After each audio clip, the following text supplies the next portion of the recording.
Hi, welcome back to Lee Capital Trading. This is video 3 of a 12 video series in technical analysis. My name is Eddy Lee, and in the last video we learned how to read candlesticks, the bodies, the wicks, and the colors.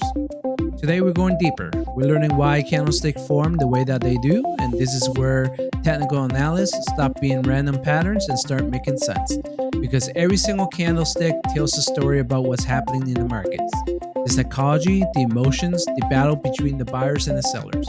And once you understand this psychology, you can predict what's about to happen next. This is the video that makes everything click, so let's get going. Disclaimer: stocks, futures, and options involve substantial risk and are not suitable for every investor. I am not a financial advisor, and I do not give financial advice. Everything we say and do are opinions, and for educational purposes only. Let me start with the most important concept. Every single candlestick on your chart represents a battle between buyers and sellers. One side comes in with force. They push the price in their direction. The other side fights back. They try to push it the opposite way. And by the end of that period, whether it's 1 minute, 5 minutes, an hour, or a day, one side has won. That victory creates the shape of the candle. That shape creates a pattern. And that pattern tells you what's likely to happen next. This is not complicated. It's just psychology playing out visually on your screen. And here's the beautiful part. That psychology repeats over and over and over again. Same emotions, same reactions, same patterns. And that's why candlestick patterns work. Here's something traders don't like to admit. Markets are not rational.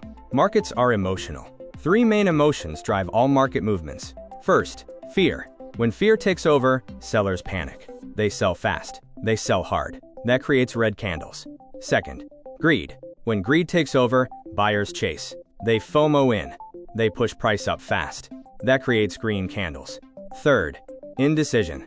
When nobody's sure what's happening, buyers and sellers are balanced. Nobody's committing. That creates small candles. These 3 emotions cycle through the market constantly. Fear leads to selling. Selling leads to oversold.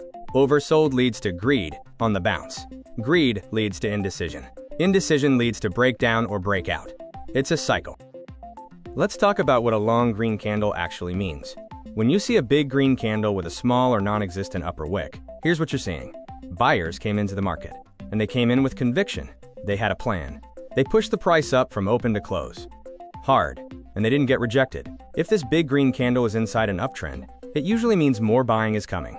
Momentum begets momentum. In my trading room, when we see multiple big green candles stacking up in an uptrend, we're thinking, okay, buyers are committed. Let's get long here. Now the opposite. When you see a big red candle with a small or non-existent lower wick, sellers came into the market. And they came in hard. They pushed the price down from open to close. Strong. No resistance from buyers. In my room, when we see multiple big red candles stacking in a downtrend, we're thinking, sellers are in control.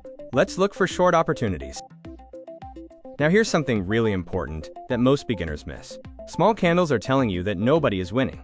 When price moves just a little bit from open to close, it means buyers and sellers are balanced. And here's the part that blows people's minds.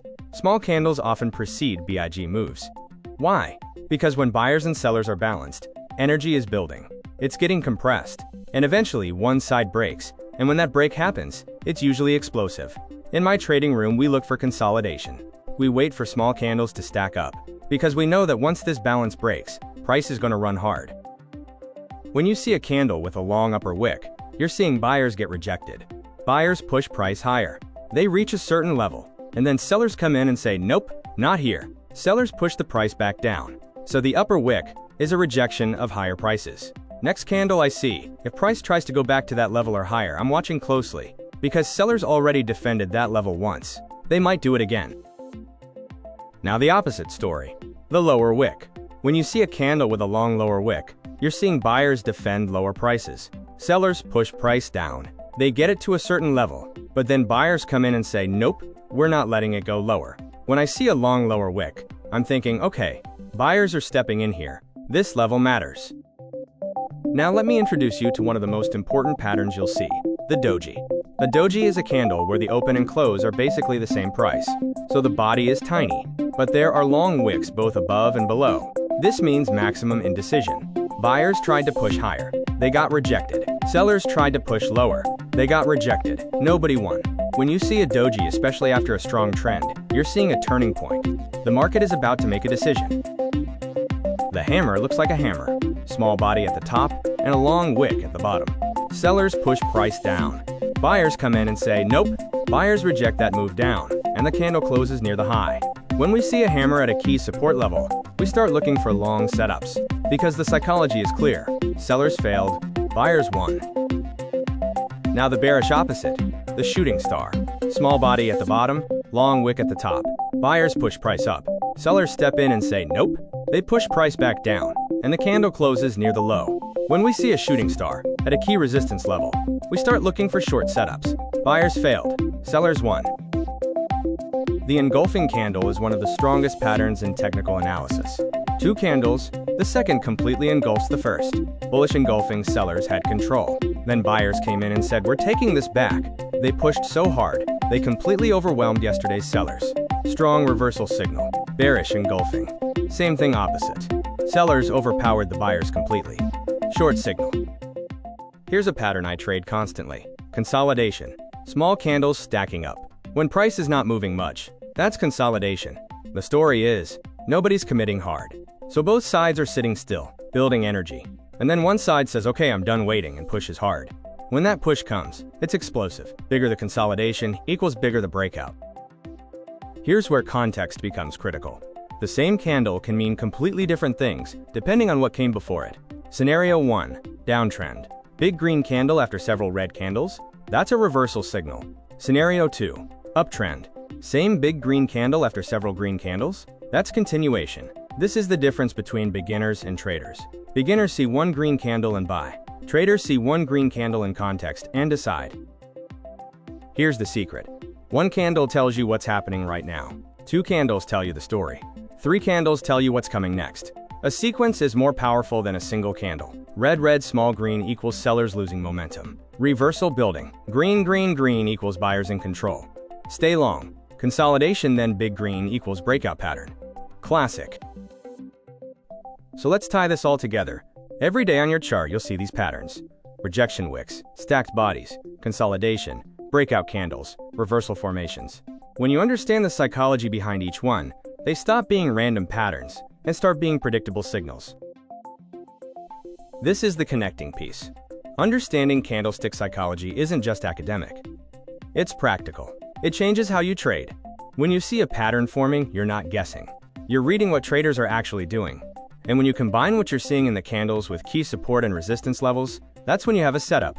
That's when you have an edge. Alright, so that's candlestick psychology. The battle between buyers and sellers. The emotions, the patterns, the meaning. This is the stuff that separates traders from people just guessing. Next video, we're talking about support and resistance. The actual levels where these candles and patterns matter. A rejection candle at a random price? Meh. But a rejection candle at a key support level? That's actionable. That's a setup. Before you go, like this video if candlestick psychology makes sense now. Subscribe so you don't miss the next one. And here's my question for the comments. Which candle pattern did you recognize first in your own trading? Did you see a hammer, a shooting star, an engulfing? Write it down. And if you want to see this in action, if you want to see how I use candlestick psychology to trade every single day in my trading room, join the room. We're doing this live, every day. Link in the description. Thanks for watching. I'll see you in the next video. Let's keep building your technical analysis foundation.